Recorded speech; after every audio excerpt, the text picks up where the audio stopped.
Hello, good morning, and welcome to Counting the Days. So I guess I'm going to have to learn that transition a little better. Shutting everything down one at a time just didn't seem to look right. But as you might have seen in the thumbnail, we're going to invite people in, and there's the call-in number if somebody wants to call, but we're going to actually put the link in the chat. And we've had a few people mention that they have some stories about, how they have experienced spirituality as we're defining it as atheists, or unexplained things as atheists. And most people that are already atheists have some type of experience like that. They don't immediately fall to their knees and say, well, that was the hand of God that brought that to me. But if you have any, stories like that, please come on in when I put the link in the chat, and we'd like to talk to you.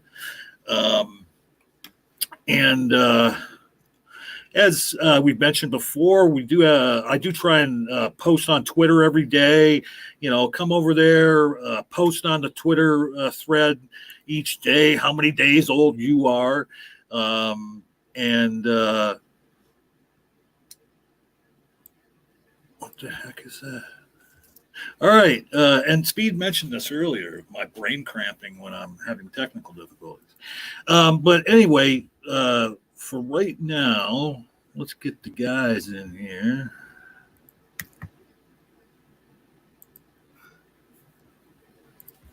All right. Hello. And I'm going to put the link in the chat. And then at some point here, I have something to show you folks. But as usual, I am not prepared. So let's put the link in here. Good morning, everybody. Good morning. Somebody made the mistake of putting food in my little kitty. Uh-oh. You should never do that. Yeah, so if my microphone tips over or I start screaming, it's the cat. Hey, But so anybody, I'm sorry. I was just going to say, I just put the link in the chat, and anybody wants to come in, come on in. And speaking of links, there's a couple of links I put in the side chat as well as put in the private chat, John, so you can maybe put them in the description. But the beloved Maya Atkinson, who is a frequent viewer and side chatter and moderator of all sorts of atheist channels, will be the featured guest on Atheist Edge Live tonight. And so I put in the link to that. It'll be at 8 p.m. Central, 9 p.m. Eastern. And if you want to just kind of see what's on her mind as and what her opinions are, you can go check that out tonight. And I invite everybody to count their days with us by using the same calculating tool that Johnny and Speed and I use.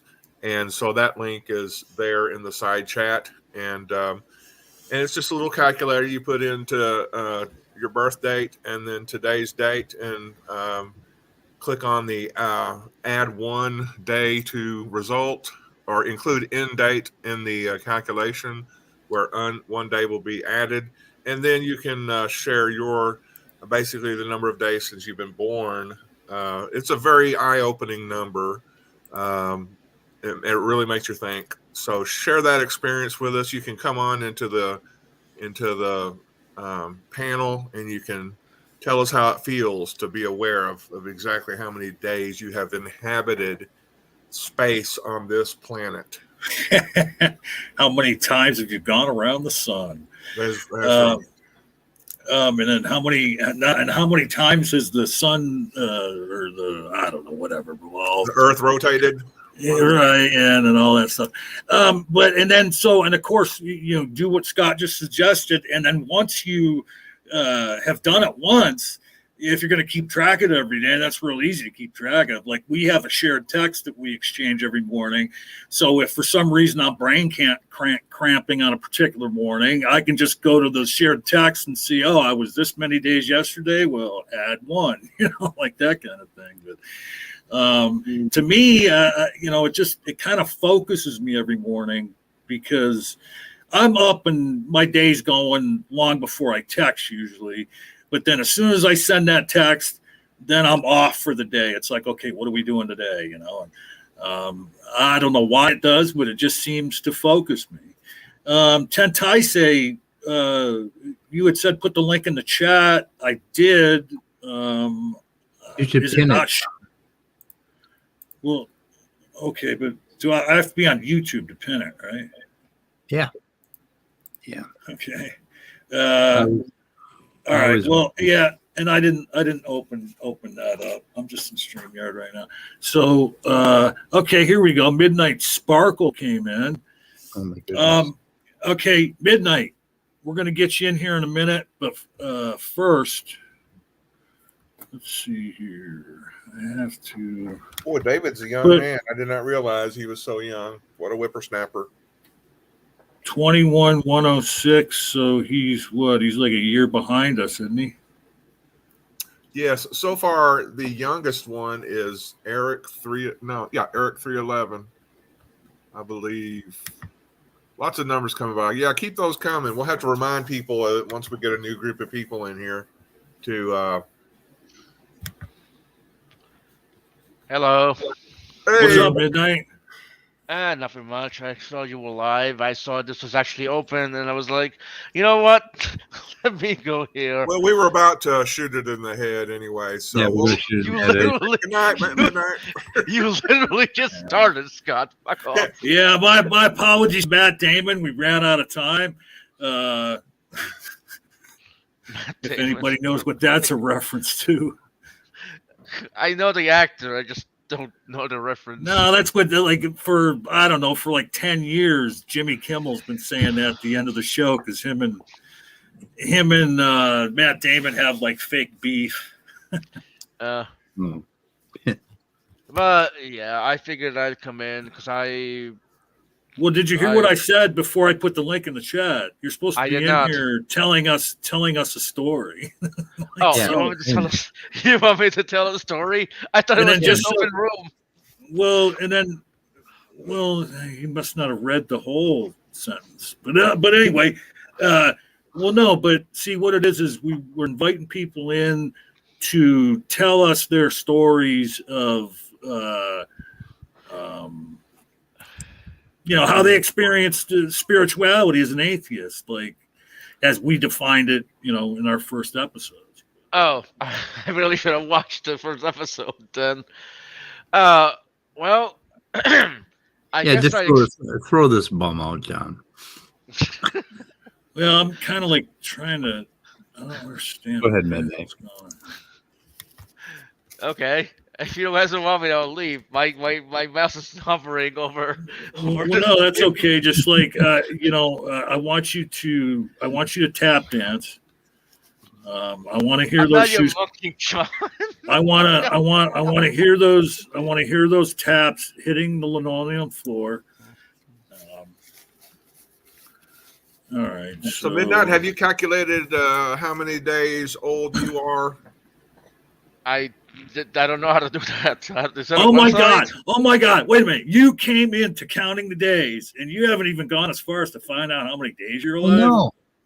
Well, I didn't know there was something you were supposed to do. I don't watch the show religiously. Sorry.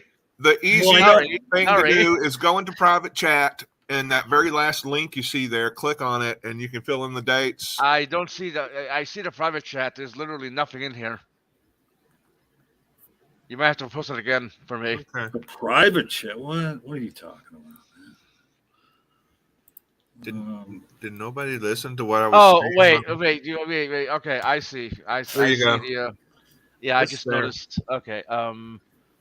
Start date. Okay. So I guess that will be my birthday. December. 02. Are you a Christmas baby? No. 1984. What? December 2nd. No. Oh my God! What, did you? December. Did you just, Hold on. No. December 2nd. John, where Okay, did you I said find the this year. at? I don't know, man. Like you put that link out there, and you just never know, man. I know. Christ. Okay, so 10. Oh, so now we know pretty much how old you are. Yes. Eric's goes back to 1984. What a fruitful year that was. Okay, I'm young. 13,818 days. Wow, you're very close to Eric 311. Yeah, I'm young. Eric's a November baby. So I'm in a really good place in this month of October because I just have to add 26,200 to the date. And I wonder how often does that happen?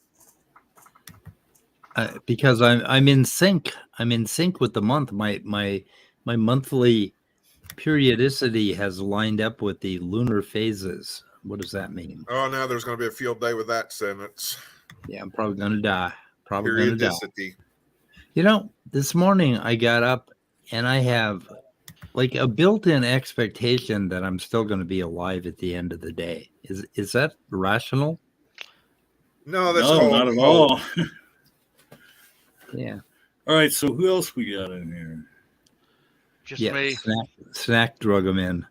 That's what Snack found in the backyard is midnight. Okay, so how do I do this? Fucking sucks, man. Like the thing disappears. How did I do You that wanted to last know. time?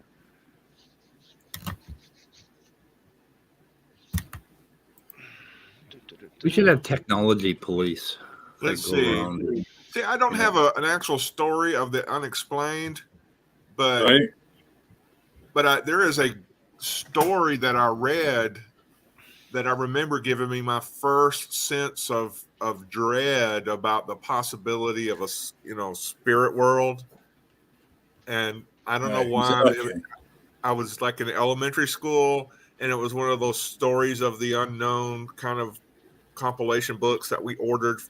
They used to have this Scholastic book company that would sell different books on a little sheet, and you get the order form and take it home and beg your mommy and daddy to let you have posters and books and things like that. And so I got this ghost book that had been approved for kids and read a story about some couple was laying in bed in this old house and on an old bed, and woke up and there was a ghost laying next to him, like in between them. And it was like this old hag lady, and she hauls off and punches the storyteller in the face. And for some reason, that just scared the crap out of me. Oh, yeah. Just thinking about the possibility that you could wake up and there be something dead, a ghost, and it wants to hit you or hurt you or whatever. And so that made me start wondering if things like ghosts and other critters of the supernatural were real. Well, actually, waking up with an old hag lady laying next to me is something that happened frequently during my Was it okay? Was it? I mean, was it a different one every time, or? I don't know. I didn't stick around long enough to check.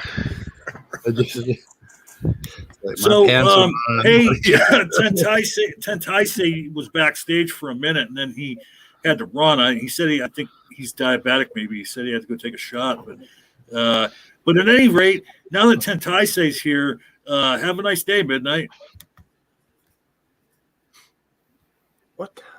No, that was you threw Midnight out? No, I didn't throw him out, but it's like we're bringing a person in one at a time. It's not like an open room with like 10 people. And he didn't have a story anyway. He didn't even know how many days he'd been alive. But he's backstage. I can bring him in later. But well, he knows. But Midnight, you do need to put it out in the side chat. That would be great. So we have Skyworks. Hey, Tentaise. Hey, okay, we're going to get to you here in a second because I got something that I didn't do in the beginning that we're going to listen to now real quick because I am such a technical genius. That's fine. I got like an echo happening or something, so I'm going to try and sort that out, so I'll be back in a second. Where did my screen? Oh, you know what? So funny. Okay, so I've got my screen share up. And it's the same fucking thing as what, like, I'm confusing the two of them. All right, so here we go. Let's see if I can get this done without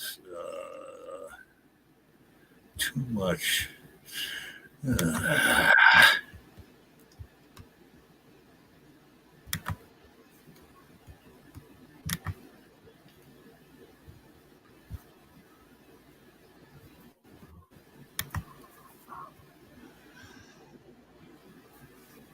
Skyworks 600 is a clear 100 days my senior. Wait. Oh. Moments of Gunshine with the Amateur Conversationalist.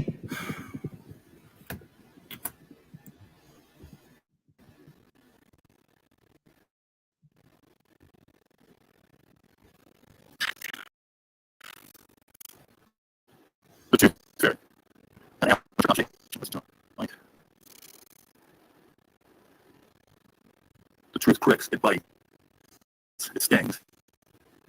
So you tell a lie, and they you build a facade, you can just, but it's only hurts if you don't let it in. You got like to believe in God. I've got like, it sounds harsh, but it's not really, because you want to. Some ain't working. Bloody, bawling, buck naked enter all of us. All we know is what we learn and others tell us. So please don't mind if I don't take you serious. Not this cat named God. Jesus. Or maybe you don't know we're Jewish. Doesn't matter. Maybe he's got too much. I'm going to whisper in the Three Stooges. These Stooges exist, yeah, but you say God's hand and God's history. Well, what's the deal with all this tragedy? When things go wait, it's mushy. When things go wrong, is it apathy? I mean, if you really save the baby down well, the million babies that died that day must be in hell. Why would God pick you? I mean, yes, clear.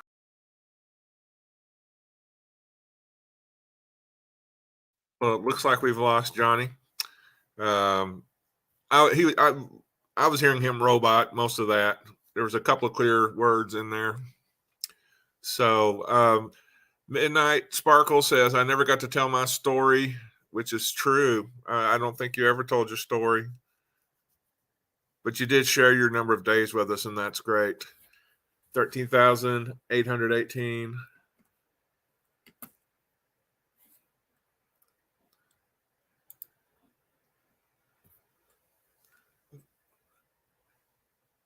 It's a quiet Sunday morning here in somewhere in Texas.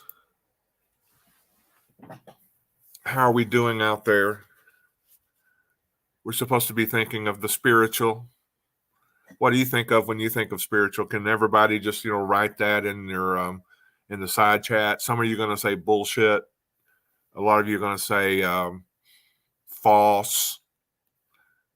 But is there anything in your experience as a non-believer that you consider somewhat spiritual, at least in that it deals with the inner person that you are, that doesn't really, I can't say it doesn't touch the outside world, but it's more than just how the outside world sees you. Perhaps you can share a piece of that with us.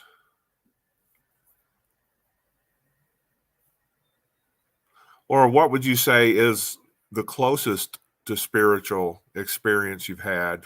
You could certainly come on and share that with us.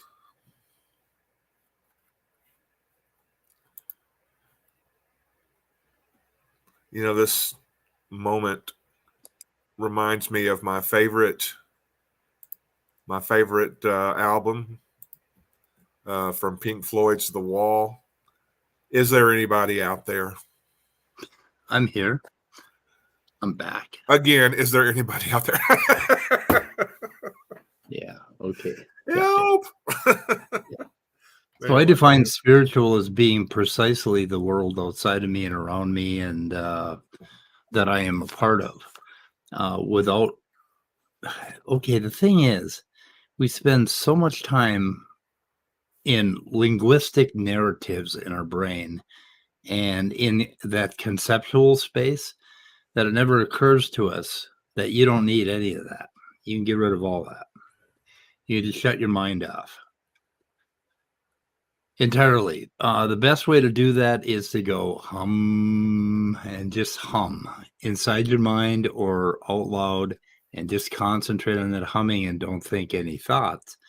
And then all of a sudden you'll start feeling what it's like to be alive. And to me, that is spiritual. And I define spiritual as breathing, breathing and being alive. So. Since we are unable to bring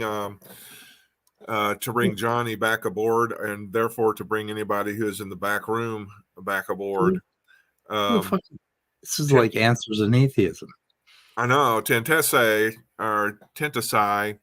in the private chat saying my meditation is spiritual and my martial arts are spiritual to me, which is of course aligning the body as part of that spiritual experience, which isn't like spirit separated from body, but it's everything in your being minus the narrative that you construct about your experience as you're experiencing it. Is that kind of accurate? Yeah. Martial arts is a neat way when you practice forms and you go through, these particular program movements and try to just do nothing more than do the movement without thinking about the movement. That's kind of cool.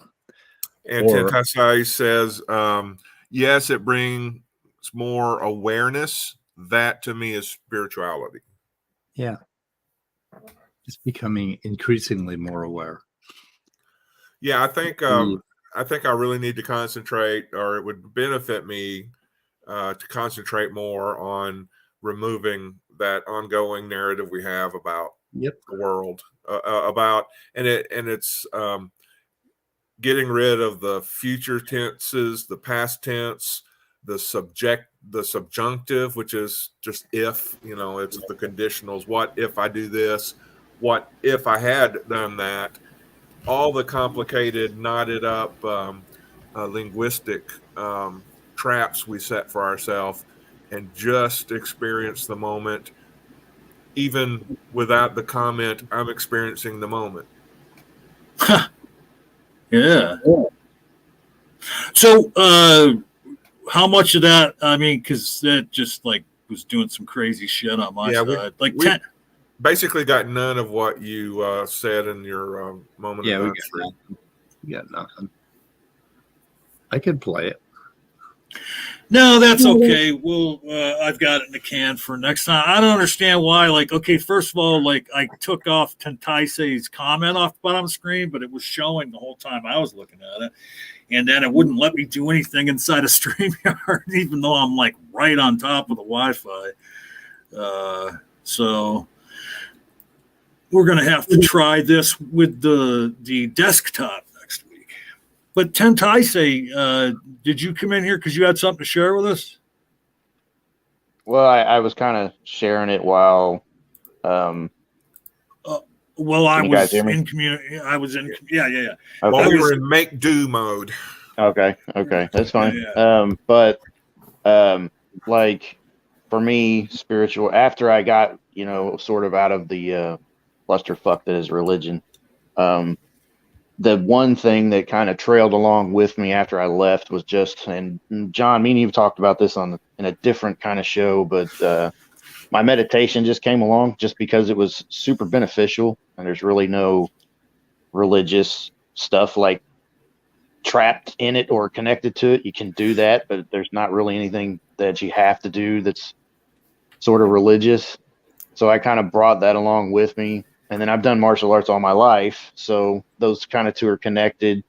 And but to me, spirituality is like those two things working together, and it just brings me more awareness, and I become more aware of just everything, like what I'm doing, where I'm at, and I try to carry that awareness that I gain while I'm sitting out with me to the rest of the world. Of course, it fades because you can't keep your brain quiet forever, because you're always getting distracted by this, that, or the other. But one of the things that was a profound sort of spiritual experience that happened to me was I had been doing meditation for about 2 years, and just one day I got done with my meditation, and for some reason, it was a very personal experience, and it was, I don't know how else to explain it, but all the colors that I could see were more vivid, and it was like I was realizing for the first time that I was actually seeing stuff instead of just collecting all this data through my eyeballs. I was actually taking it in and aware of the fact that I could see things, and it just made things a little bit more vivid for a little while, not too long, but that was something that was profound. That spiritual quote unquote condition or feeling is meant to be permanent. Otherwise, we wouldn't be able to do some of the things that we have to do to survive.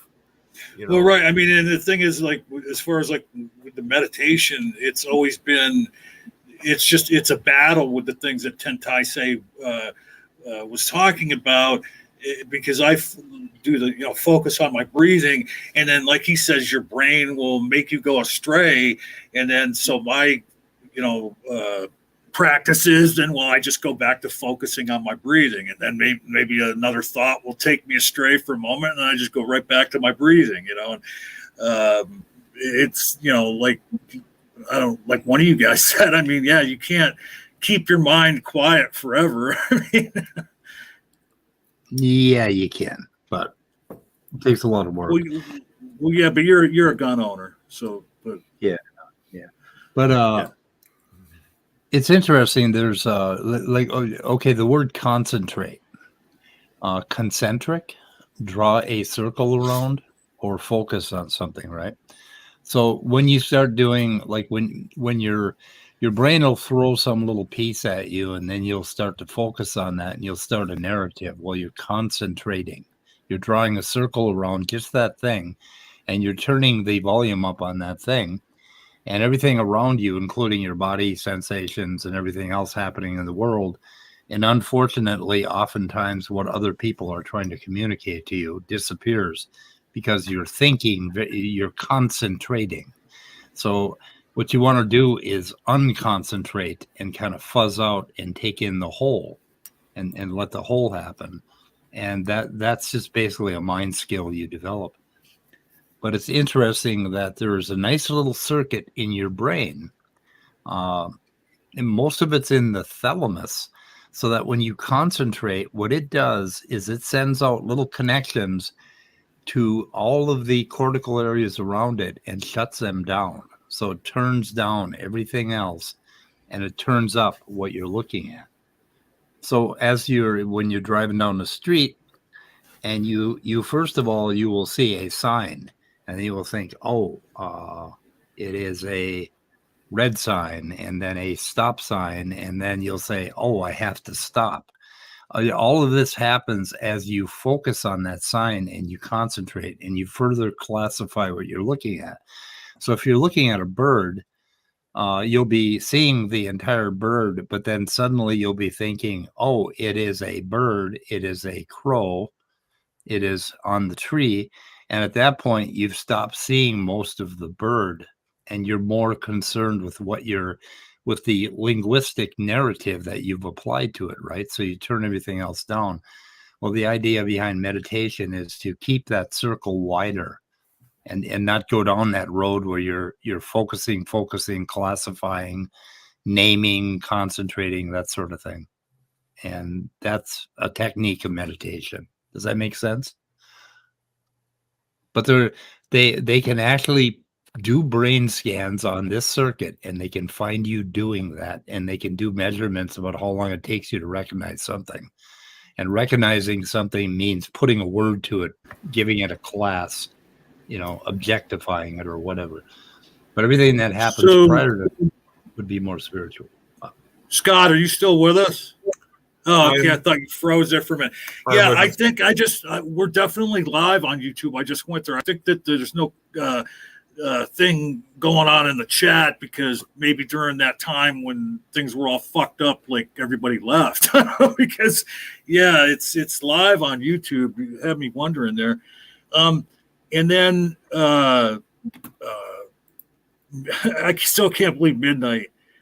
He posts in the side chat before he leaves, you guys didn't let me tell my story. I could have swore he said he didn't have a story, but anyway, where did he go?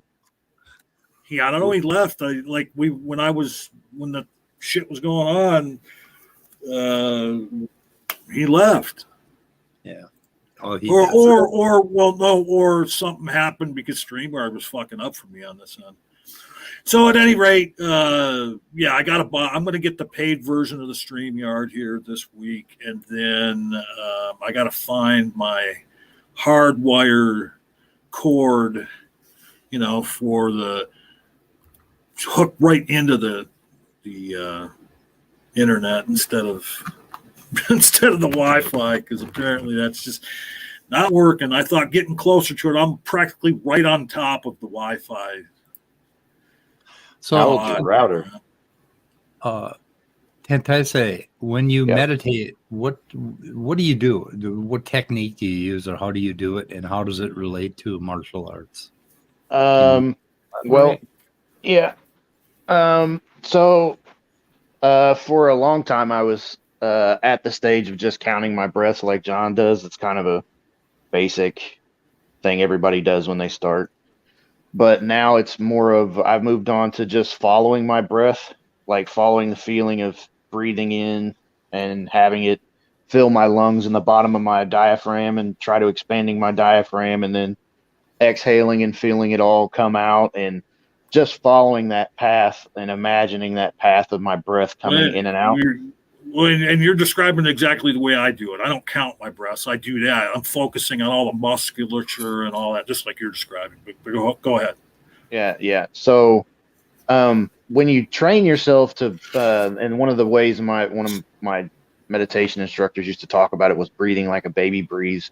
They breathe a lot with the diaphragm in the lower part of their lungs.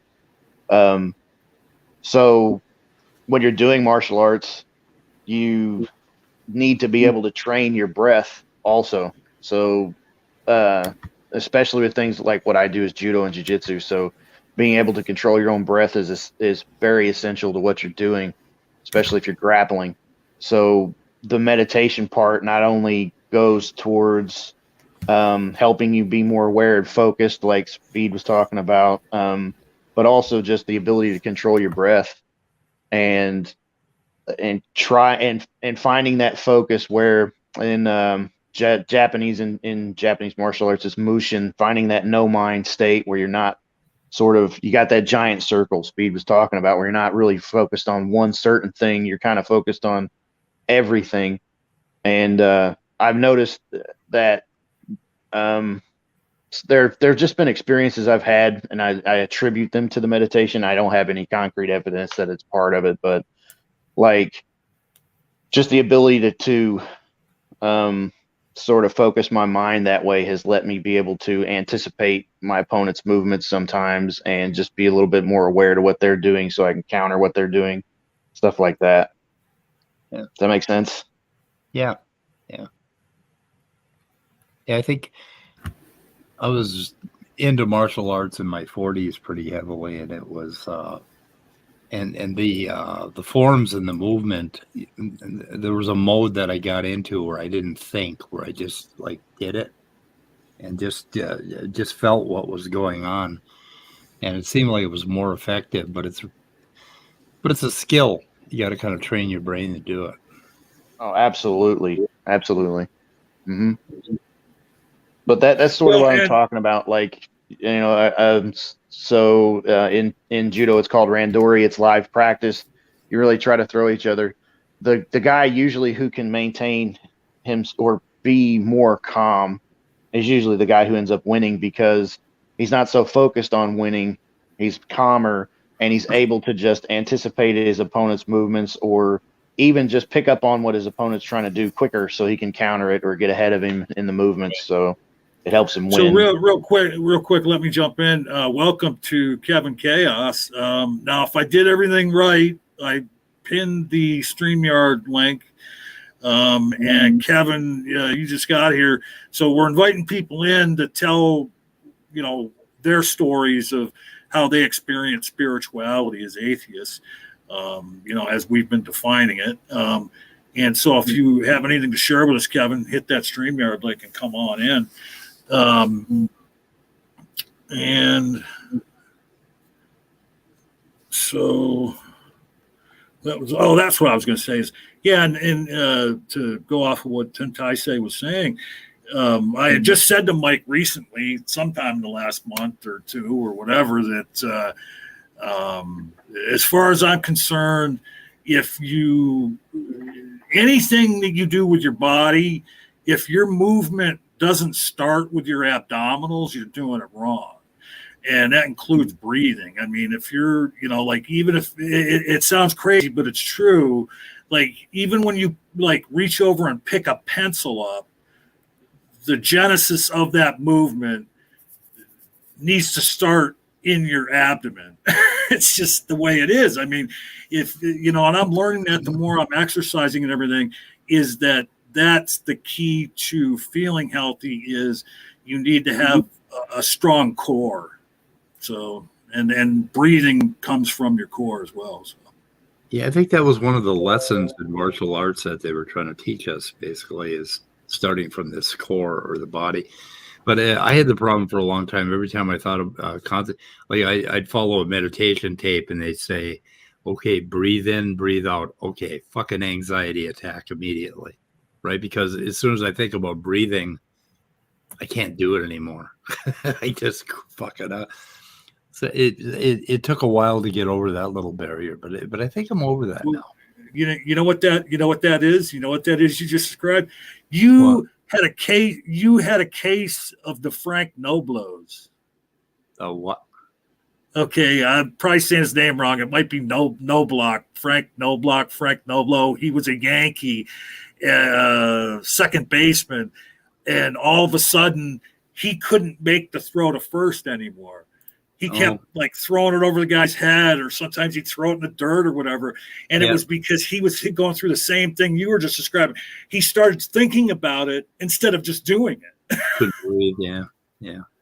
I have a student right now that if I ask him to demonstrate a technique, he looks like a deer in headlights. Yeah. But if he's out there playing Randori, just moving around, he will pull it off every time. But if I look at him and say, hey, do this throw, he looks at me and he stops and he has to actually think about it for about 2 to 3 minutes. And he cannot perform it to save his life. But if I just threw him out there in the middle of practice and watched him, he would pull it off 15 times. But he can't do it if I ask him to demonstrate it. It's the strangest thing. He's looking for it in the wrong library or wrong category, right? It's in his body. You know, he's got it built into his body, but it's not mapped to his mind or something. I don't know. Yeah, the minute I give him time to think, he will screw everything up. But if I get him into a position where he's pressured and he doesn't have time to think, he will perform it perfectly. But if he has time to stop and think, there's a short circuit there somewhere. So a while back, I read about some study where they took these professional baseball players and they proved to them that they couldn't possibly see the ball before they hit it. Because apparently the balls are so fast in professional baseball that there's no way that a human being can actually see the ball that they're hitting, right? And when they convinced these baseball players that they could not and did not have to see the ball in order to hit it, their batting average got way better. So they got better at hitting when they realized, when they gave up the idea, I got to see where the ball is, right? You don't really see where the ball is. You anticipate, and your body just goes through and hits it. And the ball is basically there before your visual system can possibly process it. But it was interesting that they improved their score when they quit trying to see the ball.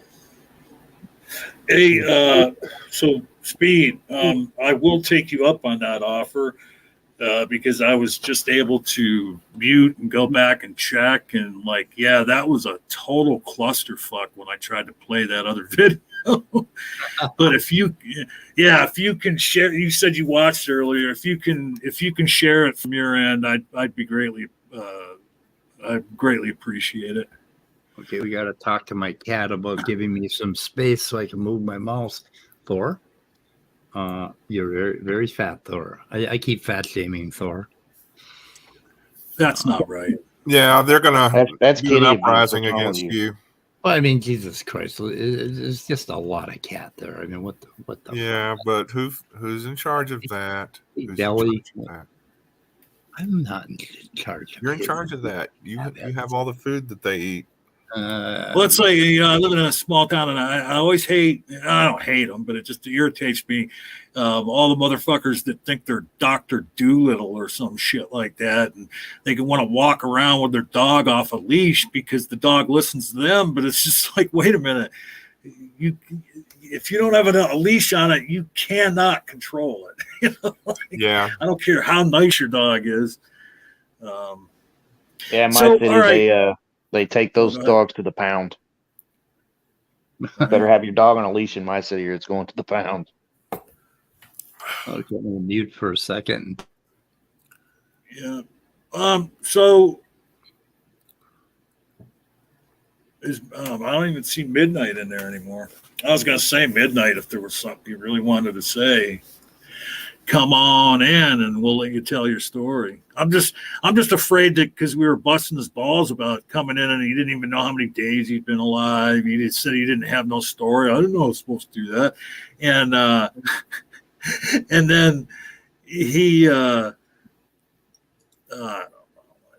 wait, is that him? Who's this? Who is Wow, this? we've got two amateur conversationalists. What? Look at Oh. Steve. Yeah. Okay. Yeah, that's what was one of the things that was confusing me on StreamYard, because I had two screens with my avatar, and I was like, wait a minute, which one? I was going, are my eyes crossed? Why do I see two Right. Johnny? So you want to play it or not? You can make me full screen. So, just make you full screen. You don't have to screen share. Okay. All right. Let's see here. Where the fuck is he? Right here. Solo layout. Ready? I mean, it doesn't. All right. Yeah. Go ahead.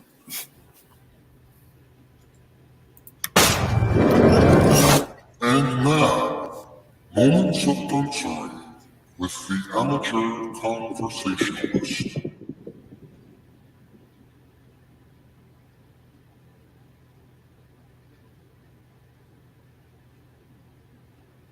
The Tooth Fairy, an amateur conversationalist joint. The truth pricks, it bites, it stings. So you tell a lie to mitigate the pain. You build a facade to keep yourself sane, but the truth only hurts if you don't let it in. You've got the right to believe in God, and I've got the right to be lucid. It sounds harsh, but it's not bigoted, because you weren't born with belief in your head. Bloody, bawling, buck naked enter all of us. All we know is what we learn and others tell us. So please don't mind if I don't take you serious about this cat named God and his boy Jesus. Or maybe you're down with Allah or you're Jewish. Doesn't matter. Every deity's cartoonish. Might as well be worshiping the Three Stooges. At least the Stooges exist. I've got the evidence. You say God's hand guides history. Well, then what's the deal with all the tragedy? If when things go right, it's his mercy. When things go wrong, is it his apathy? I mean, if he really saved the baby down the well, the million babies that died that day must be in hell. Why would a God pick and choose which evil to repel? I think the answer is clear. God is fictional. It's a wonderful world, not built in 7 days. No divine intervention or mysterious ways. When shit doesn't happen, it's not God's grace. And one man in his rib didn't start the human race.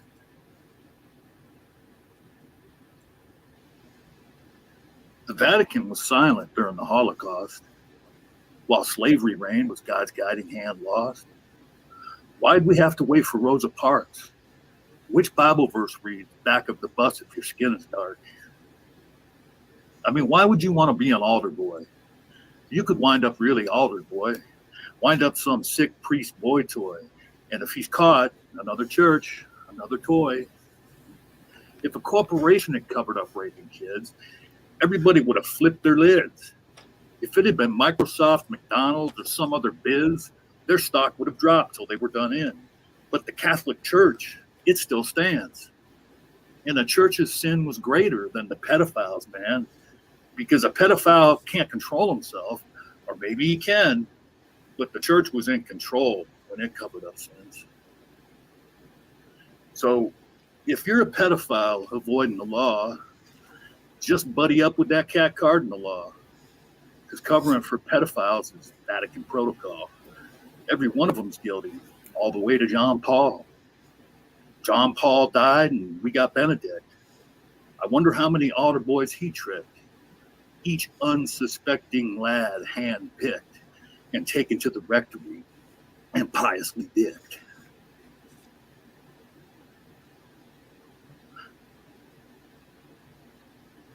Public prayers about the public more than prayer. Can't your God hear you anytime, anywhere? You pray in public to show you're together and to cast light on those who dare differ.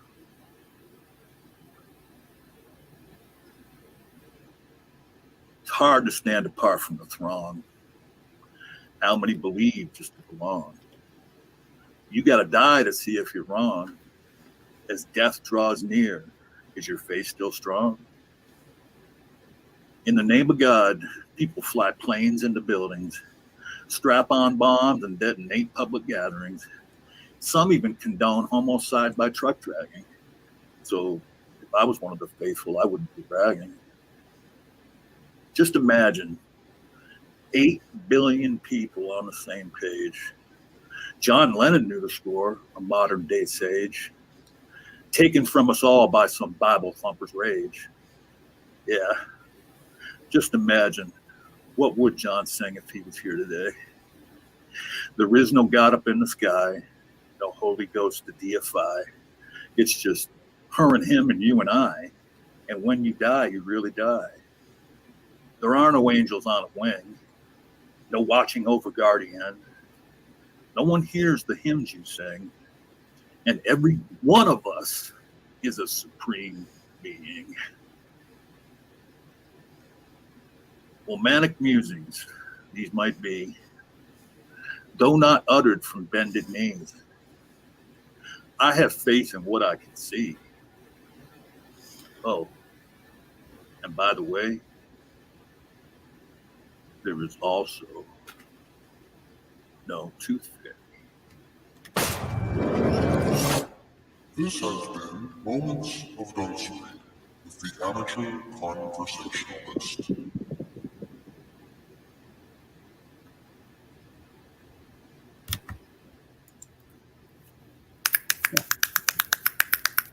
Can you hear that? Why people are snapping their fingers? Yeah. Cool, man. Cool. It's a good thing I wore a black fedora. All right, let's see. Let's get this other. You know, I just thought of something. So whenever he's here, and you should do this on your channel too, Speed, whenever Midnight shows up, you need to play the refrain from Blame It on Midnight. Yeah. Is he back? Midnight. Yes, hello. Yeah, he came back. He came back. Oh. There's Kevin Lentini. He says 12,000. Where's he at? Let's show this. These youngins. Yeah, I guess he's the youngest now. Yep. And we're still looking for a big kahuna because the current big kahuna is Speed at 26,000. Yeah, we need somebody to dethrone Speed. He's getting a big head about this. Yeah, if I'll tell you, when I was 12,416 days old, if I realized I was going to be 71 at 26,000, I would have spent my time a little more carefully. Because that's like, he's coming up on half as old as I was, right? And it's like, okay, if that's half your life already, and you think back and you can remember, like when you go over your memories, you can remember very few days, really stand out to you, right? Until you really go over it with a fine-tooth comb. But I would have paid more fucking attention if I'd known that I only am going to get about 30,000 days. So, I don't know. So, okay. All right. So, Midnight. Hello. So, yeah, there's been a rumor around that you've got like a really cool story to tell us. Well, there's really no rumor. I'm just saying it's for me as an atheist, though I guess I kind of been leaning towards deist recently. I don't know. I just I look at the universe and I'm like, God damn, this is a beautiful, this is a beautiful place to live in. Yeah, I know. There's a lot of horror stuff out there, right? The world out there is fucking brutal, right? You have animals, you, you have animals eating each other, uh, you have all this horrible stuff happening. But to me, it's just like it's kind of beautiful enough, in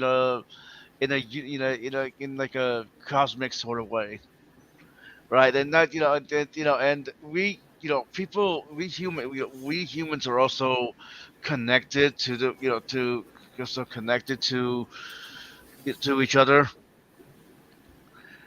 right? It's I don't know. It's just I find it I find the universe very interesting to live in. But I'm not a wordsmith. I'm just trying to say that as an atheist, so as an atheist, I deal with spirituality by by just just being aware that that each of us are connected to each other, and we affect each other in ways that we're never really aware, right? Well, and it's funny because something that Speed was sharing was at one point that yeah, like we're like when we were talking last week about like being comfortable with not being at some point, and that's part of how I have come to understand what he's talking about. Like you just got to realize everything that's alive is going to not be at some point, and the thing of it is that you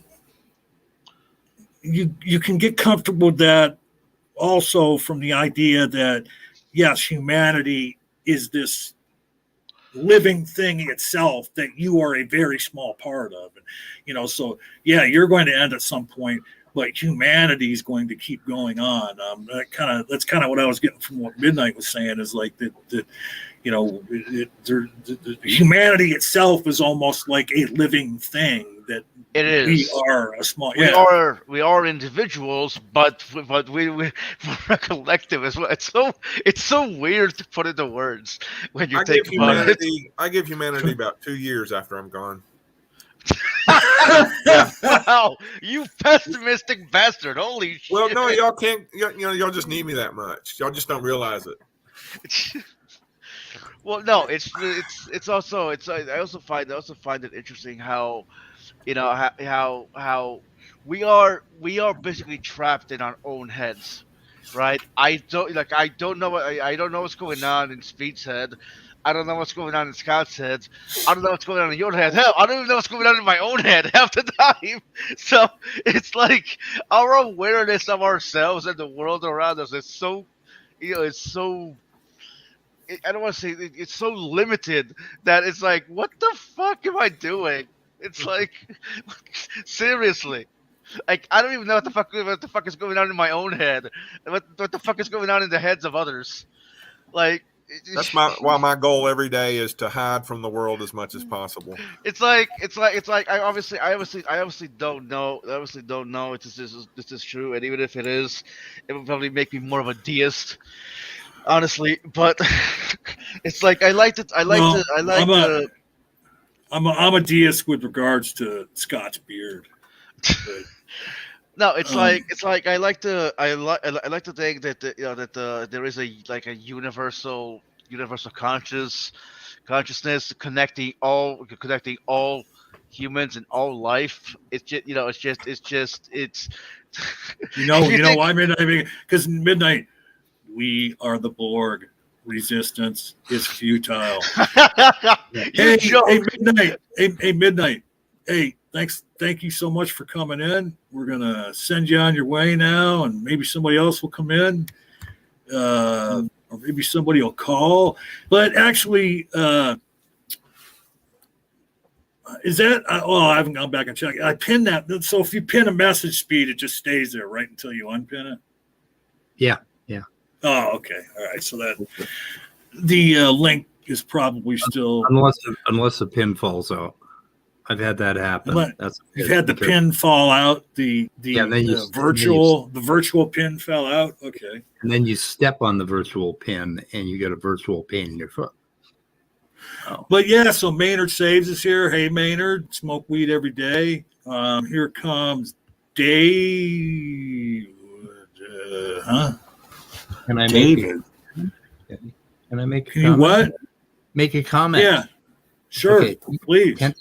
That's why I was drawn to Buddhism originally, because its core teaching is everything is impermanent.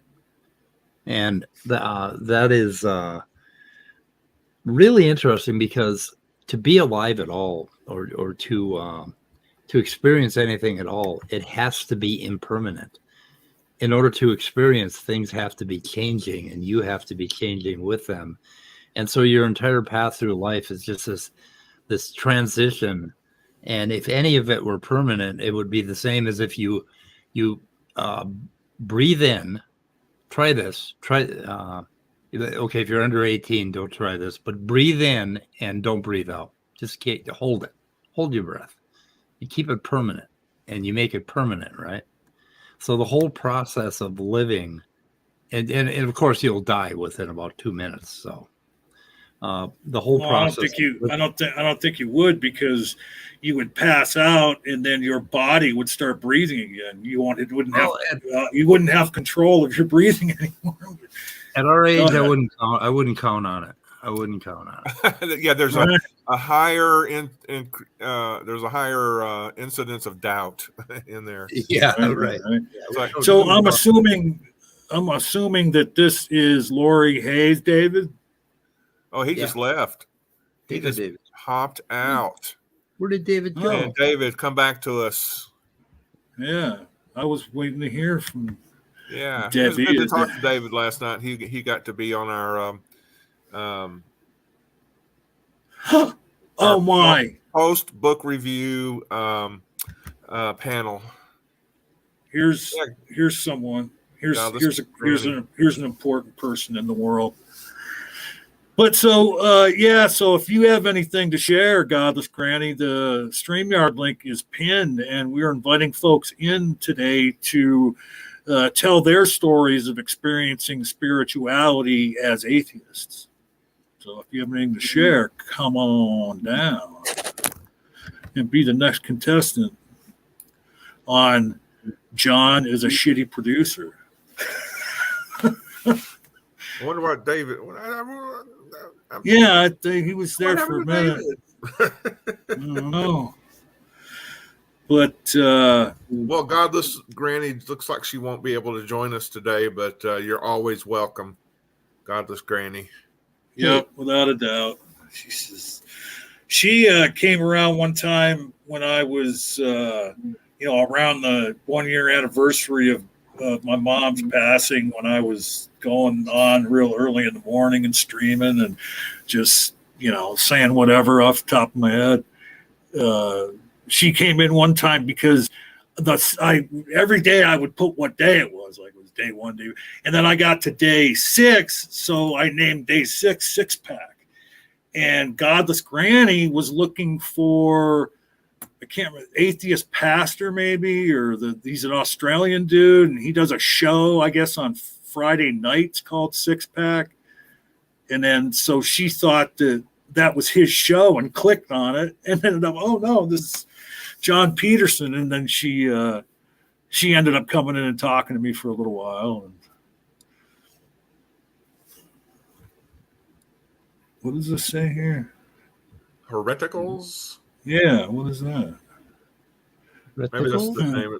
He's also called Atheist. So maybe his name is, one name is Hereticals, but he's also called Atheist. Oh, okay. Yeah. See, now I'm wanting some live cereal, Nick. Oh, wait a minute. Here we go. All right. So guess who's back here now, Scott? Midnight. No. Oh, there he goes again.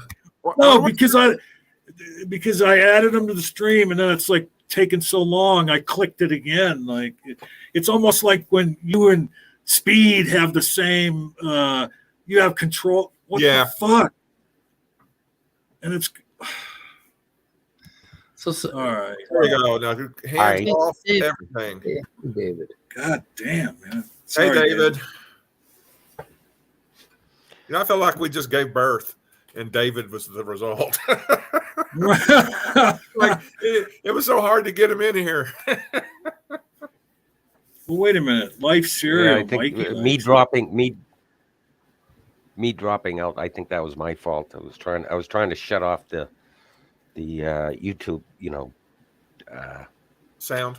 Click out of that. Mhm. I'm on a piece of crap computer, so I So am I. If you've been watching. so the I'm actually considering. I was maybe even gonna go buy another computer today, as a matter of fact, because I'm sick and tired. So of am I going to this. get copyright strike Right. because he's got the Life logo up there? I don't know, Maybe. but I think it's perfect. Life. I do like Life. I don't know, but Mikey likes. It's like free advertisement. I don't know why people would object. But when I Google life cereal, right? Here's what came up. Fucking this. And that's an Amazon link for a cereal called Poop Like a Champion. I mean, it's a real fucking thing. It costs $14 a box, so I wouldn't buy this shit. But And it's so funny. Poop like a champion. It's like if you're eating the right stuff, you do poop like a champion, basically. Well, I'm seeing the word keto in there, and I'm thinking that maybe that was created to solve the constipation problem that people who are rather new to keto often get. yeah, psyllium husk powder, whatever the fuck that is. Ooh, that's a high fiber. Well, I think I smoked that once, and yeah, okay. What? I think I smoked some of that once. Psyllium husk powder. So, hey, David, Yes. did you have something you wanted to share with us coming in here? Well, I guess I have a story that I could probably share. I am not spiritual at all. I've never had any type of spiritual experience. I don't know. I guess I'm just not that type of a person. I've never seeked it out, really. So maybe, I've never really attempted to get into any type of a deep meditation or anything like that. So that's what I mean by I've never actually tried to seek any type of spiritual experience out, which I would assume that's what you would have to do if you want to experience one, right? Or somehow could just, I don't know. I don't know how I would go about it, but yeah, I'm not a spiritual person, really. I've been an atheist my whole life, so that's kind of, you just don't seek out those. Never really had any kind of. Yeah, I think you're right. It's different for people that came out of religion. And just real quick to comment on what you said. Right. Next week we're going to have a lifelong atheist on as a co-host because Mike will be out of town. So Geo Sam's going to be filling in for Mike next week. So Geo Sam and Scott Duke will be the hosts next week. And as I've told you before, if we get people calling in or, doing a show like this where we're bringing people in here, you want to get rid of me, call in and talk to the hosts, and I'll go backstage. But go ahead, David. Continue on. So the only experience that I can think of or the only thing that I've experienced in my life was I lost a brother at a very young age. I was 16 years old at the time, and he was 22. So very young, right?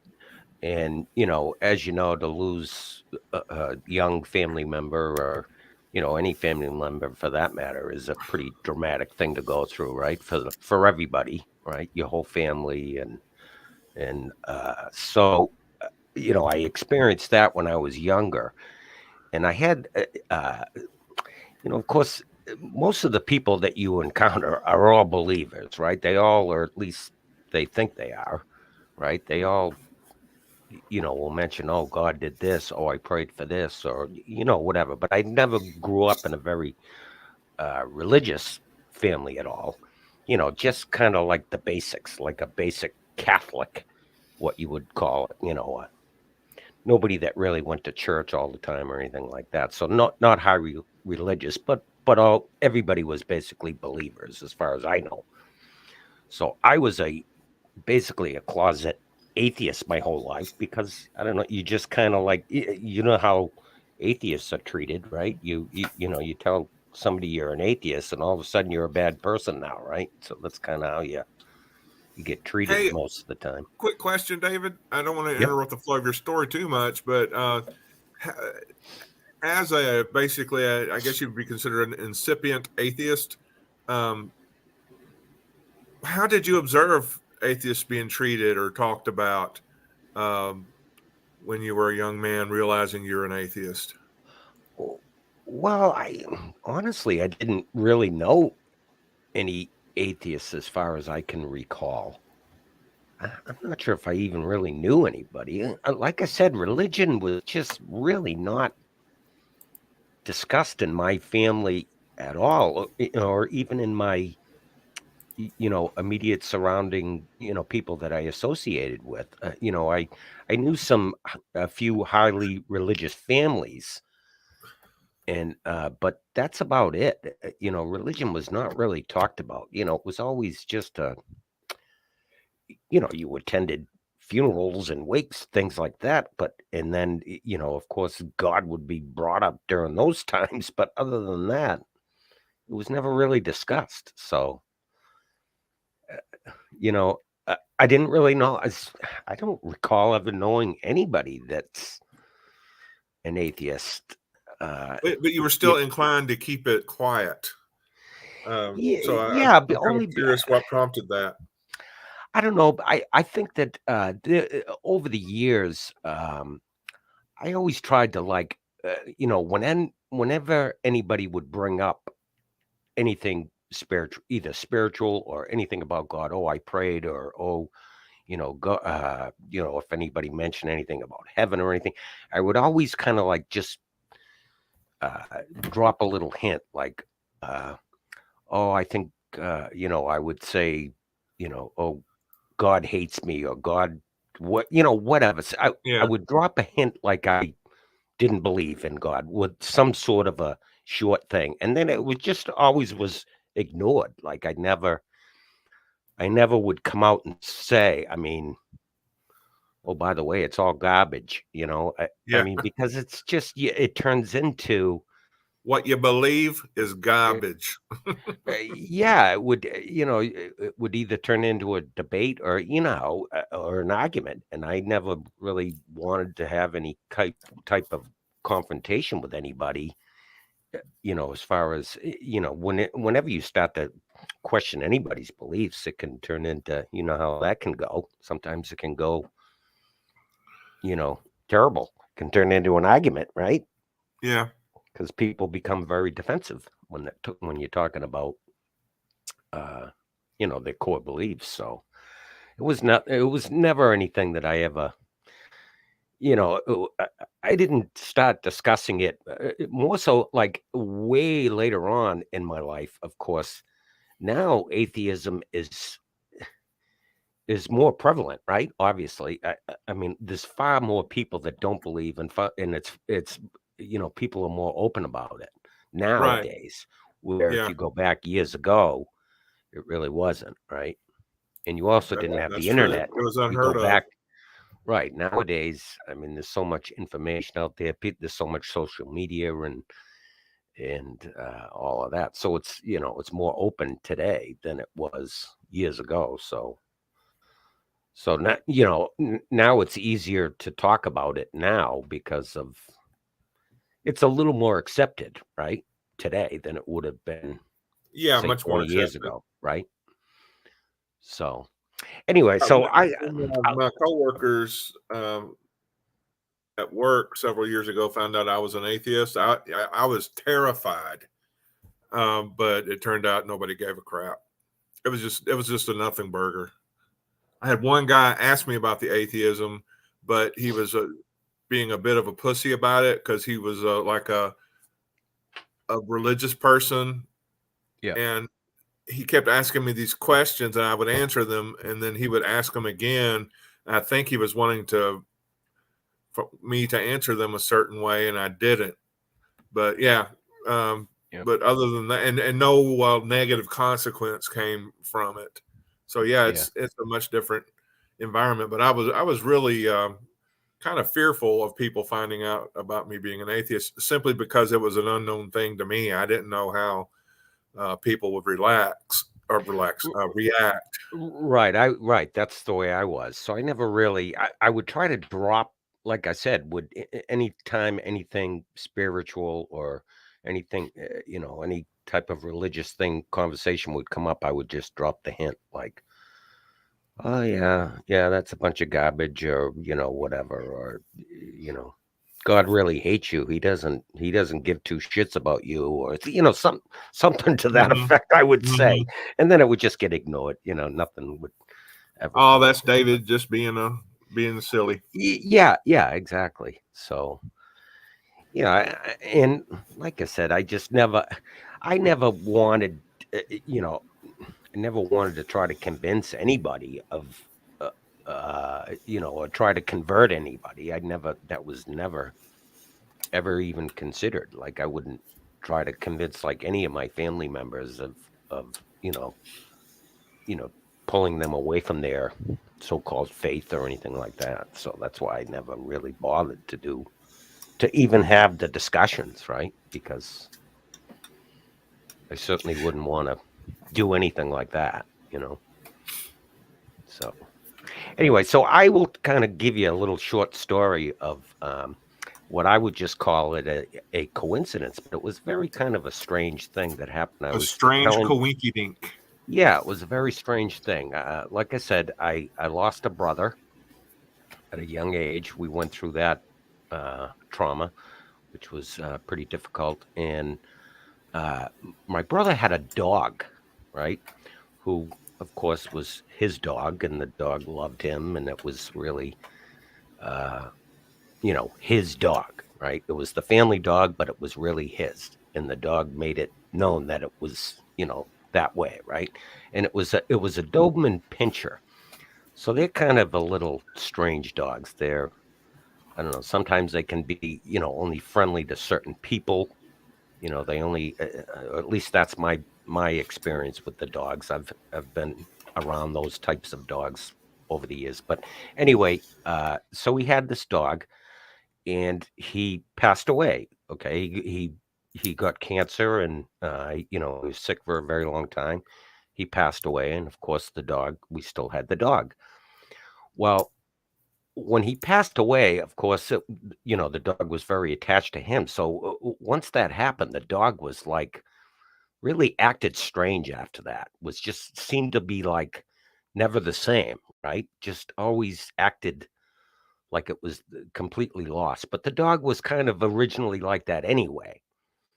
So what happened was a year had gone by, or it was approaching the year anniversary of my brother's death.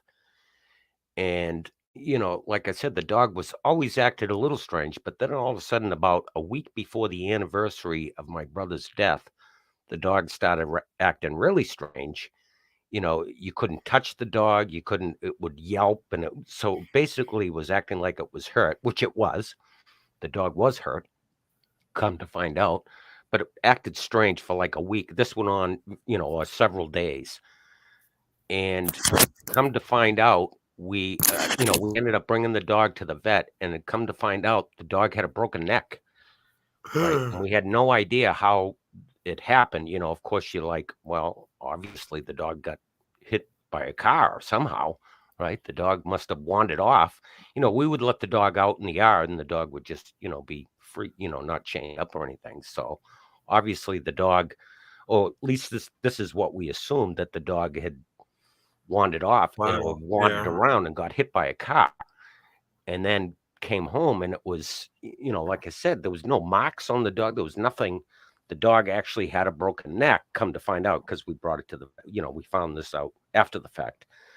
So that happened. And then, like I said, and the dog actually died on the day of the anniversary of my brother's death, which Oh. which was obviously a coincidence, but very strange how the whole thing panned out. How the dog was just never the same, acted very strange, and then all of a sudden it was just a fluke thing. Apparently, the dog got hit by a car, broke its neck, and the dog died a year to the day of my brother's death. So that was Wow. really the only kind of weird thing that I've ever experienced. Yeah, that poor dog. So, I mean, I don't know if you call that spiritual or I call it's it a just- coincidence. Well, we You did know, that. We did that thing on synchronicity. but it was Um, kind of weird though for that to pan out that way. For that to happen. It was Yeah, kinda Mike, strange. do you consider that as an instance of synchronicity? Could that be considered it, or is that different? Yeah, I would say yes. I would say so. Yeah. Of course, the whole family or people made a big deal out of it. I just thought it was, it was just one of those weird Yeah, coincidences. It just so happened, the dog died on that. It was weird. It was an So- accident. The dog got hit by a car. So dogs get hit by cars all the time. So that's just nothing. I just never believed in the supernatural and never believed in any gods or anything like that. So it's just. Where's Mike at? I heard you call Mike and I didn't hear him respond. yeah. Scott. He didn't respond. I don't know where he could be. He just typed wanted in to- Thai Puff at 2 minutes ago, and so I don't know if he went for some more coffee or. I'm What, right is here. Buffalopicus here? I'm right here. What the fuck? I guess Well, I Well, asked he you a said your direct name like question. 2 minutes ago. Yeah. Yeah. you said it for what? I asked you. I said, "Hey, Mike, do you consider that to be an example of synchronicity?"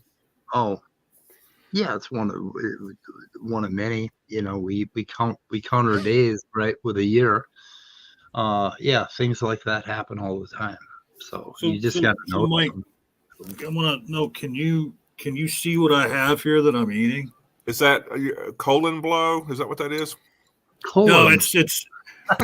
No, it's light cereal with some almond milk Oh, and there some you go. almonds. Oh, I yeah. didn't know you could fucking buy that shit yet. Well, and then I've got this sugar that my sister told me about. It's made out of monk fruit, and then it has like erythritol in it or some shit like that. And so it's just like regular sugar. It's kind of amazing, actually. I mean, it's just like granulated white sugar, but it's made out of this monk fruit and artificial sweetener. And I thought erythritol was from wood. They made it out of. well, I'm probably saying the wrong thing. I'm an idiot. Okay. Yeah, I think Mike's bound and determined to get me a copyright strike today. Yeah. He had the Life logo up. Now he got Spy v Spy. I love Spy v Spy. Oh, that used to be one of the most entertaining things I read when I was a kid. Yeah, so in 1966, Dodge Motor Company, basically General Motors had this Dodge Boys 66 ads that they were doing. Does anybody remember those? Dodge Boys 66. It was a big thing for their pickups, right? So I was on my way back from Austin, Texas when I was like 15, I think. Yeah, it's 15. And I was in Des Moines, Iowa, and I was at a Greyhound bus depot. And when I walked in, I went to the restroom. And as I walked into the restroom, a giant man who was probably about 8 feet tall with a cowboy hat he basically leaned down to get out of the door and walk past me. So that was the first weird fucking thing I seen, is like a giant. I saw an actual giant. I'm pretty sure that he was in showbiz because he was a real legitimate giant person. He was like way towering above me. So then I went and sat down at this counter in this Greyhound bus depot in Des Moines, Iowa at 3 a.m. And so a man comes walking up to the window outside, and he's dressed in all black with this hat on that looked exactly like Spy versus Spy. And he's got a big black long coat on like that. And he's real creepy looking. And he walks up to the outside window. He's got a can of paint in his left hand. And with his finger, he paints in reverse. Okay, because for us, it would have been reversed. He paints Dodge Boys 66 on the window and then leaves. What year was this? 1966. Wow. And we all looked at each other. We all saw it. And nobody had a comment. And I'm like, okay, will somebody please explain this night to me, please? And I was like, and that was the end of it. But what a weird fucking experience. That's known as surrealism. Yeah. Like, was he advertising for the local Dodge dealership and they paid him to go out at 3 a.m. and write graffiti backwards on windows so people could read them? I don't fucking know. Hey, let me jump in here real quick. So we got a couple of people backstage we're going to bring in. I want to comment on what David had to say and thank him for coming in. But so, yes, kind of similar to what he's talking about. So my mother, who passed last year, she died 39 years to the day that her first husband, my father, had died. And so, she hung on to, and we were doing the home hospice thing, and like the nurse that was coming was commenting on how she was holding on, and looks like Kevin had to leave. Yeah. But anyway, so when she ended up passing away, it was 39 years to the day that my father had passed. Yeah. That was. I hear stories like that a lot. Yeah. But so, hey, Dave, thank you so much for coming in. We're going to bring Puffalopagus in here and keep on watching, man. Thank you so much for stopping by. Wasn't much of a story, but that was the best I could give you. That's okay. All right, man. All right, let's see. And here is long time no see for Puffalopagus. And here's the trusty ape again. We'll put him up here. And Puffalopagus gets the award for the coolest avatar ever. That's a cute little puppy face there. Oh, it's actually my real life dog. Yes. Well, see my avatar up here. That's my real life dog. One of them. Oh, that's so cool! You got a schnauzer. That's dope. Well, actually, she's a like a Siberian Husky and Labrador mix. Oh wow, that's even better. I just got Jack Russell's, and that one right there in the picture is she's the one that she's like, "What? I'm cute. I don't have to do what you tell me to." And if you tell her to do something, she's like, "What if I did the opposite of that? What if I did the opposite of what you want?" And look at you while I'm doing it. So if you guys, I think Kevin was here when I was explaining. I don't know if Puff. The reason we put the link out and we're inviting folks in, if you didn't see in the description there, we're wondering what stories either of you might have to share about experiencing spirituality as an atheist. Well, that's one thing that I there's one thing that is weird is that I do believe in, like, I've had deja vu happen to me several times in life. Situations where, like, it's weird, and this is the only part that makes me believe that maybe there's something more. There's like a multitude of gods, maybe, or something like that. Because I'll have a normal dream, and at the end of the dream, I get like maybe a 3-4 second snapshot, slow motion of a situation or like a scene that I've never seen before. And then I'll forget about it, and months or sometimes a year later, 2 years later, I'll be in that situation, it'll happen. And at first I didn't know what was going on. And since then I've realized when that happens, I either have a choice to keep going the way I'm going or to change the way that I'm acting or operating in that situation. And if I don't, bad stuff is going to happen. And every time since then, if I have that happen, I stop, pause, and reevaluate the situation, change how I'm going to act, and try to not be selfish, and nothing bad happens.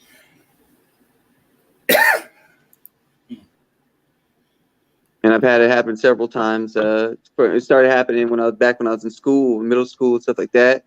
And at first I was like, oh, that's weird. I'm just going to keep being a dickhead.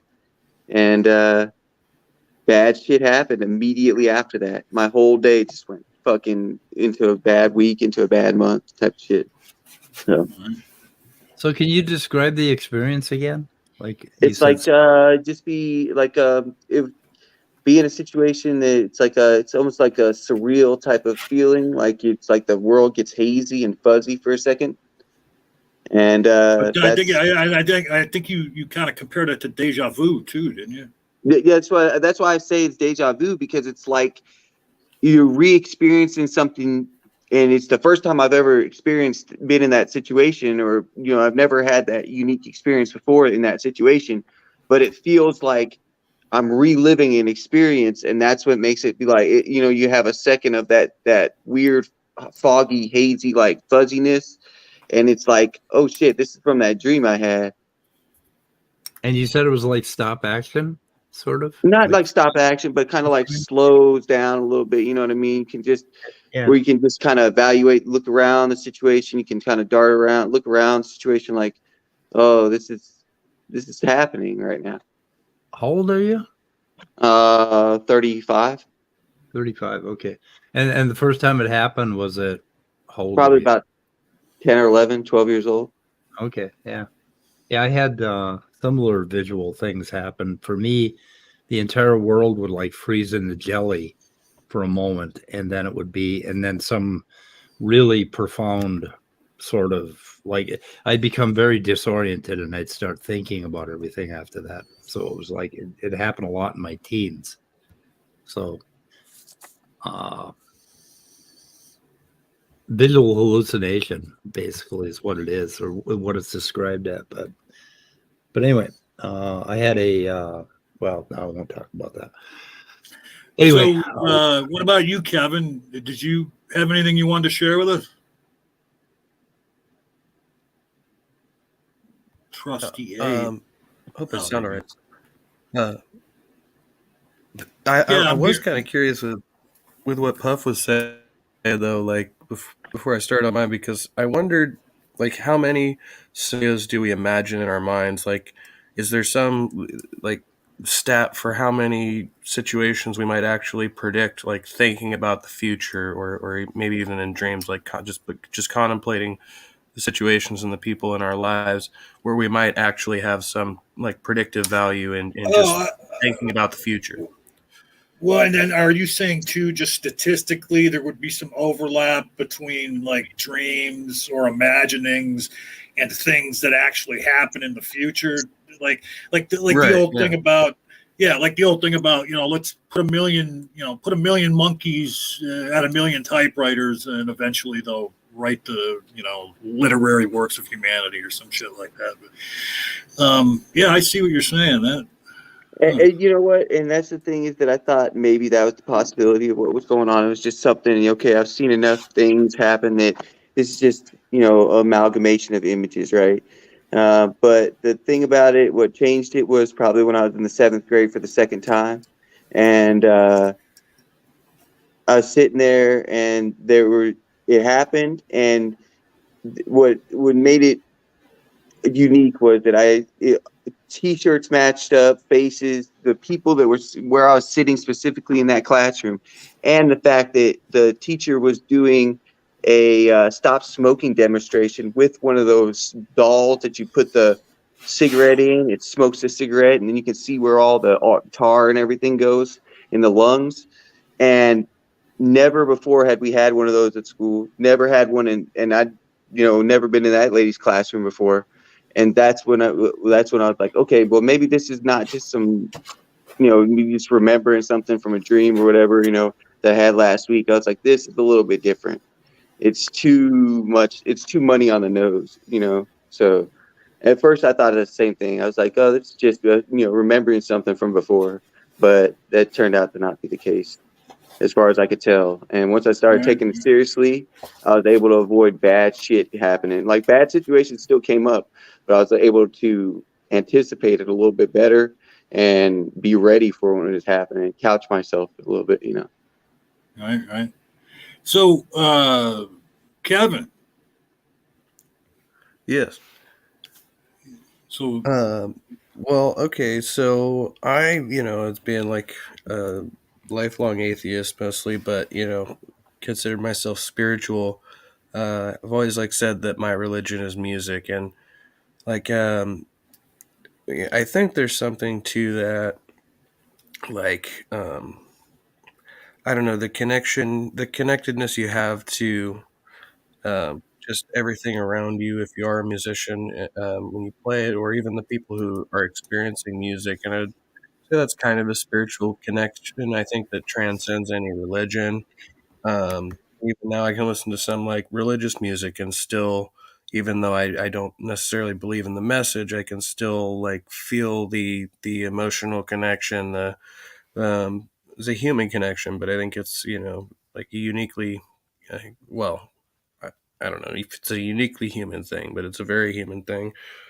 So kind of to put the twist on that, the story, last Thursday, I ended up at a Celebrate Recovery meeting with my mom, which was held at a church. It's a very religious group. They're very Christian. But so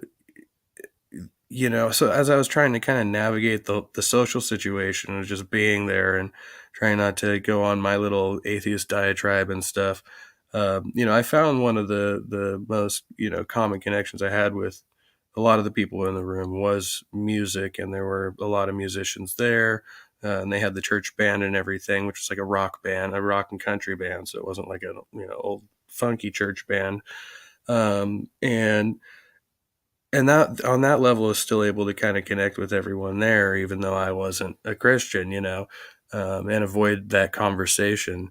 So, and on this side note, I'm thinking about going back next week, not for the worship, but just to, for the environment. And, it was, pretty pleasant to be around. You put the kind of religious difference aside there, just for the sake of the event. So, I don't know if that kind of, answered anything about spirituality as an atheist, or the way I still continue to feel more connected to the universe through music and humanity through music. And maybe that's kind of like a form of worship. well, no, I mean as far as how we are defining spirituality, yeah, I mean you're describing it to a T, as far as connecting with your environment, connecting with your fellow human beings, the shared experiences, like unexplained things like that Puff was describing, and that we've described in past shows. But yeah, because we're not, when we took some heat, there was a couple atheists that were we didn't take heat, but they were like, what do you mean the spiritual side of atheism? That can't be, and then we're trying to explain, well, the way the way we're defining it, the way we're using that terminology is very much, in the way of the experience you were describing there, Kevin. And it's going to be personal for each individual. But anyway, Speed or Scott, any comment? Scott said he's AFK. Oh, okay. Celebrate Recovery. I wasn't aware of that one. It's like a 12-step offshoot program that has a Christian spin to it or whatever. Yeah, I'm not very familiar with it myself. Yeah, but that's an environment where you're going to find a lot of interesting connections between people and with spirituality, I think. I'm a recovering addict, and a great deal of what I've done to recover, I would say, has to do with this understanding of spirituality. And had I not had that, had I been basically ran away the first time I encountered the spiritual aspects of 12-step programs, I would probably have died as a result of having run away. But I didn't run away because I was already primed for it, because I'd been a lifelong atheist and I had a very different understanding of the whole 12-step process prior to even going to my first AA meeting. So, and anyway, but yeah, there's some powerful things that happen, and the thing you mentioned, Puffalopicus, about, Everybody just calls him Puff. Puff. Okay, having these experiences, basically, like there are like at times of extreme tension, and alcoholics know this very well because they run into them constantly, where they just completely fuck their lives up, or they're going down a bad path, right? And then something will happen to your mind, basically, where you're able to almost step out of yourself and take a look at your own self and your own behavior and say, hey, you take note of it, and you move forward differently. And it really is kind of a cool process. But, as far as worrying about, gods and religion and all that stuff, there are plenty of things about the brain that explain all of this. And that doesn't, not to discount it, right? Because these are really important things that happen to us in our lives. There are important moments where we come to these, like our mind just gets hit upside the head and everything kind of like shakes apart, and all of a sudden you reevaluate your life and you see things, that you need going forward. So I don't want to discount it by saying it's all physical, but it's all physical. All right. Hey, so I want to jump in here and I want to thank Puff and Kevin for stopping in. We're going to say goodbye to them and start winding stuff down here. Yeah, because it's coming up on 2 hours, and at any rate, I need to go make some duck eggs. I have returned. You make duck eggs. Well, how do you do that? Are you a duck? I quack and I sit on a nest and I make duck eggs. All right. Oh, yeah. Stephanie Trenton just showed up. Okay. It's an arcane Buddhist spiritual technique, this making of the duck eggs. We'll get into it next week. Yeah. And I don't know why you came back midnight. I'm not bringing you on again because we're ending the show, dude. Like, love you, man, but no, bring him back and then shoot it in the head. Yeah, I do that all the time. I love it. Well, dude, you can just imagine he's in here because he's backstage right now, and I'm sure that the messages will be coming any second in the private chat. Let's see, what did he post already? Oh no, he didn't even post yet. It's just old messages. But anyway, so that's another episode of Counting the Days in the Can. As Mike pointed out to me earlier, maybe it was Scott. I don't think I got the stuff in the description yet. And then they gave me some other links here during the show to put in the description. I'll get that in there here before the day's out. But any final words, guys? Well, yeah, just to remind everybody, Atheist Edge tonight at 8 p.m. Central, 9 p.m. Eastern. We'll be featuring our beloved Maya Adkison as a special guest. So you get to, if you've ever wondered what is Maya Adkison all about, this is your chance to maybe get a little insight into that. Also at 10 a.m. Central, 11 a.m. Eastern, today on Randolf Richardson's YouTube channel, we'll be there, kind of a debate scenario where every 2 weeks they ask the question, or they say, pose the challenge, can you convince us that a god or gods exist?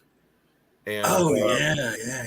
And so that will go 4 to 5 hours of different Christians coming in, different theists anyway, coming in and trying to convince a panel of atheists that a god or goddesses exist. What time does that start? At 10 a.m. Central, 11 a.m. Eastern Standard Time. 10 a.m. in the One True Zone. Okay. And That's it's right. a good show too. It's also on Discord, but I don't know the details for it. But if you've ever watched it before or been on Discord, Well, and then if you go to that show and then go to their channel, I would imagine, like most people who have a Discord, they'll have a link to their Discord there if you want to go do it on Discord. But, Discord doth beep too much. Okay, it beeps too much. I can't stand that fucking thing. Beep, right? beep. Okay. Yeah, Stephanie, Atheist Edge is a channel. So if you go into your YouTube search and just type in Atheist Edge channel, you should be able to pull that up. Or you can click on the convenient link that will be provided for you in the description at any moment by... I just put in chat. Yeah. Oh, well, yeah. No, so like... Yeah, I might have misspoke. I didn't mean to imply that it would be at any moment. But it will be during a moment in the next couple hours. I assure you. Okay, yeah, at some moment, but okay. So Speed has provided you with a link, and here's a little reminder as well. Therefore, you should be able to get to it. And there ain't no tooth fairy. Yeah, there isn't. There ain't no tooth fairy. Hey, that was a really good beat there. Oh, well, thank you, John. I was very impressed. So, okay, we're going to, as they say over on the weather report, we're going to shoot her in the head, I like that hat. I haven't seen that one yet. Yeah, I think I wore it yesterday at some point. I don't know, maybe Friday. We decided to name it a half Lincoln. Yeah, it's a half. It's Lincoln. a half Lincoln. Yeah, I don't know what the official name of a hat like this is called. Maybe you could. Okay, so if it's a half Lincoln, then maybe you could get Matthew McConaughey to jump on your back and do a commercial. Maybe so. Talk weird. He likes them Lincolns. All right. So we are going to shoot her in the head. Thank you for joining us on Counting the Days. Count the days with us. Make every day count. Go over there to Twitter. And every day, I say every day, but here a couple days ago, I missed a couple days. But I put a thread up pretty much every day. Scott's been going over there and checking her out. Speed's been there a couple times, and actually it was Speed's fault that I missed the Twitter the tweet there a couple days because I had to fly out to Story, Wyoming, where our international headquarters is, because he had left the coffee pot plugged in. So yep, I do that. Yeah, he does that all the time. So anyway, thank you so much for joining us on Counting the Days. Please make every day count. And remember, no matter how you struggle and strive, you're never going to get out of this world alive.